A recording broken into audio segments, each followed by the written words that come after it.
তো বন্ধুরা দেখছেন আরও একটা ডেলিভারি R15 ভার্সন 4। দাদারা কোথা থেকে এসেছেন? আমরা এসেছি সুন্দরবন কোস্টাল। আমার বাড়ি হচ্ছে সোনাখালী, বাসন্তী সোনাখালী।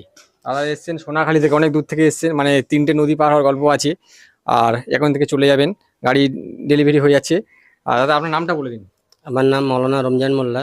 আমি এই গাড়িটা নিলাম। আচ্ছা। গাড়িটা খুব ভালো। R15 version 4। আচ্ছা, মোটামুটি অনেক সস্তায় পেলাম গাড়ি এখানে। আমরা অনেক ইউটিউবারে এবং দাদার দেখেছি আমরা। দেখে এখানে আসলাম, আসার পরে দেখছি সত্যিকারে যেটা উনি বক্তব্য যেটা রেখেছেন সেইটাই বাস্তবেই আমরা দেখলাম যে এখানে গাড়ির রেটও কম আছে, গাড়িও মানে কোয়ালিটিও খুব ভালো। আচ্ছা, হ্যাঁ, আমরা খুব খুশি এবং সুন্দরবন থেকে আসার পরে দেখছি আমরা গাড়ি এখান থেকে নিয়ে যায়, মানে যেভাবে ডেলিভারিটা পাচ্ছি আমাদের খুব খুব খুশি লাগলো আমাদের। ঠিক আছে দাদা, আমার মনের কথা বলে দিয়েছি। আর আপনারা আসুন এরকম ভালো ভালো ভিডিও দেখতে, চ্যানেলটাকে সাবস্ক্রাইব করে রাখবেন।